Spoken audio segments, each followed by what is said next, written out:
Halo semuanya, dan selamat datang kembali. Pernah kepikiran nggak sih gimana caranya negara-negara di seluruh dunia bisa duduk bareng dan sepakat buat ngatasin masalah terbesar kita? Dari kemiskinan, pendidikan, sampai perubahan iklim. Nah, hari ini kita bakal telusuri perjalanan luar biasa ini dari ruang rapat PBB sampai ke jalanan kota tempat kita tinggal. Untuk menjawab pertanyaan itu, yuk kita putar waktu sedikit ke belakang, ke awal milenium baru tahun 2000. Waktu itu terjadi sesuatu yang benar-benar jadi tonggak sejarah. Sebuah komitmen global raksasa yang jadi fondasi buat semua yang akan kita bahas hari ini. Oke, kita mulai dari akarnya. Sebuah komitmen besar di tahun 2000 yang melahirkan apa yang kita kenal sebagai Millennium Development Goals atau MDGs. Ini tuh kayak upaya global pertama yang benar-benar terstruktur, di mana 189 negara sepakat menyusun 8 tujuan besar untuk mengubah dunia. Deklarasi MDGs ini bukan main-main. Bayangin deh, untuk pertama kalinya, hampir semua negara di dunia punya semacam daftar tugas yang sama untuk 15 tahun ke depan. Walaupun nggak ada hukuman kalau gagal. Ini tuh semacam janji bersama yang punya kekuatan moral luar biasa. Inti dari 8 tujuan ini sangat fokus pada manusianya. Tujuannya jelas banget, berantas kemiskinan dan kelaparan, pastiin semua anak bisa sekolah, tingkatkan kesehatan ibu, dan perangi penyakit mematikan kayak HIV/AIDS. Ya, ini adalah fondasi paling dasar untuk kemajuan umat manusia. Program MDGs ini berjalan selama 15 tahun dan sukses besar dalam meletakkan dasar. Tapi, seiring waktu, dunia sadar, masalah kita ternyata jauh lebih rumit dan saling terkait. Kita butuh sebuah agenda yang lebih ambisius, yang gak cuma buat negara berkembang, tapi buat kita semua. Dan dari situlah lahir era baru yang kita masuki sekarang, era Sustainable Development Goals, atau yang lebih sering kita dengar sebagai SDGs. Ini adalah agenda pembangunan 2030, sebuah rencana aksi global yang jauh lebih luas dan mendalam. Nah, lihat deh perbedaannya di sini. Kelihatan banget kan loncakannya? Dari 8 tujuan jadi 17. Dan yang paling penting, SDGs ini sifatnya universal. Ini bukan lagi agenda bantuan dari negara kaya ke negara miskin, tapi agenda untuk semua negara, termasuk negara maju, untuk ikut berbenah diri. Oke, 17 tujuan. Kelihatannya banyak banget ya. Tapi tenang, kita bisa membedahnya jadi 4 pilar utama yang saling menopang satu sama lain. Jadi lebih gampang dicerna. Yuk, kita lihat satu persatu. Pilar pertama adalah pilar sosial. Pusatnya ya manusia. Ini mencakup tujuan-tujuan dasar kayak mengakhiri kemiskinan, memastikan semua orang sehat dan dapat pendidikan berkualitas, juga soal kesetaraan gender. Intinya apa? Gak boleh ada satu orang pun yang ketinggalan. Lanjut, pilar ekonomi. Nah, ini bukan cuma soal ayo bikin ekonomi tumbuh gede, bukan. Tapi gimana tumbuhnya itu sehat, berkelanjutan dan bisa dinikmati semua orang.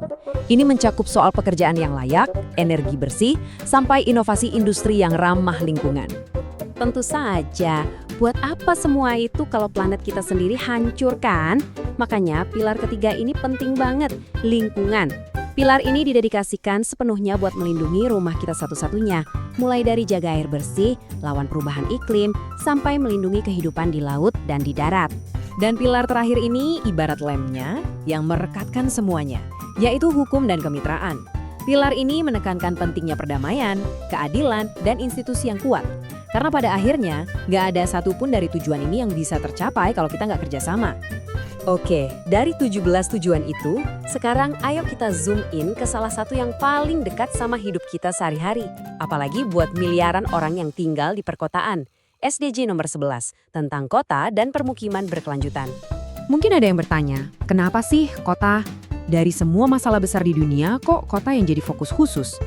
Nah, jawabannya ada pada 3 angka statistik yang menurut saya bakal mengubah cara pandang Anda tentang kota. Pertama, coba bayangin ini. Seluruh kota di dunia, kalau digabungkan, itu cuma menempati sekitar 3% aja dari total daratan bumi. Kecil banget kan kedengarannya? Tapi, area sekecil itu nyatanya menyedot hingga 80% dari total energi dunia. Gila kan perbandingannya?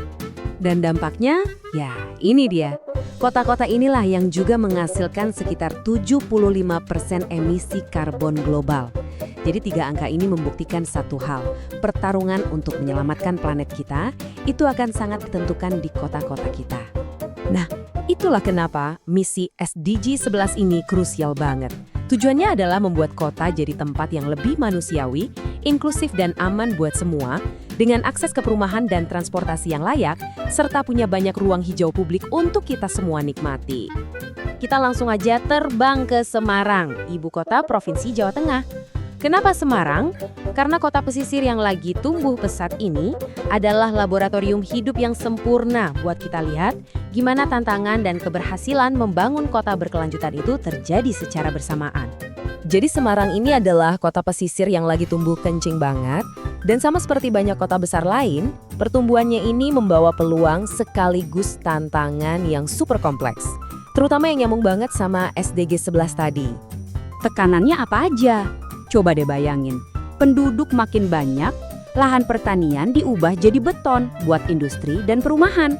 Akibatnya, beban ke infrastruktur dasar kayak air bersih, sanitasi, transportasi jadi luar biasa berat. Tanpa perencanaan yang cerdas, sebuah kota bisa kolaps karena bebannya sendiri. Nah, disinilah letak keunikan sekaligus kegentingan Semarang. Sebagai kota di pinggir laut, Semarang ini menghadapi badai sempurna dari 3 ancaman sekaligus. Banjir rob dari laut, kenaikan permukaan air laut karena perubahan iklim, dan yang paling parah, daratannya sendiri amblas karena penurunan muka tanah. Tentu aja, perjalanan sebuah kota itu nggak pernah mulus. Ada kemenangan-kemenangan besar yang patut kita rayakan, tapi di sisi lain, ada juga tantangan dan PR yang terus-menerus muncul. Yuk kita lihat keseimbangan antara keduanya di Semarang. Salah satu keberhasilan terbesarnya adalah revitalisasi kota lama. Ini contoh yang cemerlang banget, gimana melestarikan warisan budaya itu bisa sejalan sama pembangunan ekonomi. Ruang publik yang dibikin jadi ramah pejalan kaki itu nggak cuma bikin kota jadi cantik, tapi juga menghidupkan ekonomi kreatif, pariwisata, dan jadi pemicu perbaikan di area sekitarnya. Tapi, di sisi lain, perjuangannya masih jauh dari selesai. Pengelolaan sampah misalnya, ini adalah krisis nyata dengan TPA Jatibarang yang kapasitasnya udah hampir penuh. Ini bukan cuma masalah SDG 11 aja, tapi juga mengancam SDG 6 tentang air bersih dan SDG 12 tentang konsumsi. Banjir juga masih jadi momok, dan masalah penurunan muka tanah nggak akan berhenti tanpa kebijakan yang tegas soal penggunaan air tanah. Terus solusinya gimana buat masalah sampah? Strategi klasiknya adalah 3R. Kurangi, gunakan kembali, daur ulang. Tapi strategi ini cuma akan jadi slogan kosong tanpa partisipasi aktif dari setiap warganya. Pertanyaannya sekarang, gimana caranya kita mencapai tujuan ambisius ini? Jawabannya bukan dengan kembali ke masa lalu, tapi justru dengan melompat ke masa depan. Disinilah teknologi masuk dan melahirkan konsep yang namanya kota pintar atau smart city. Gampangnya gini, kota pintar itu kota yang otaknya pakai teknologi. Dia pakai sensor, data, dan komunikasi untuk mengelola sumber dayanya dengan lebih cerdas. Mulai dari ngatur lalu lintas biar nggak macet, menghemat energi di gedung-gedung, sampai memantau kualitas udara secara real time. Dan ini bukan lagi fiksi ilmiah loh. Kuncinya ada di integrasi. Coba deh bayangin bangunan yang pakai panel surya dan terhubung ke jaringan listrik pintar, sistem transportasi umum yang super efisien karena pakai data real time, dan sensor di mana-mana yang mantau kualitas udara. Semua elemen ini bekerja barengan buat bikin kota jadi lebih hemat, nyaman, dan pastinya berkelanjutan. Jadi, kita udah lihat kan perjalanannya? Dari sebuah ide besar di tingkat global, bisa turun jadi solusi yang sangat konkret di tingkat lokal. Inilah intinya.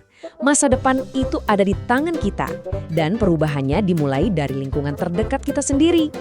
Nah, ini dia pesan utamanya. Perjalanan menuju masa depan yang lebih baik ini adalah upaya kolektif. Ini bukan cuma kerjaan para pemimpin dunia di forum PBB, tapi juga tanggung jawab kita semua dalam pilihan-pilihan kecil yang kita buat setiap hari di kota kita masing-masing.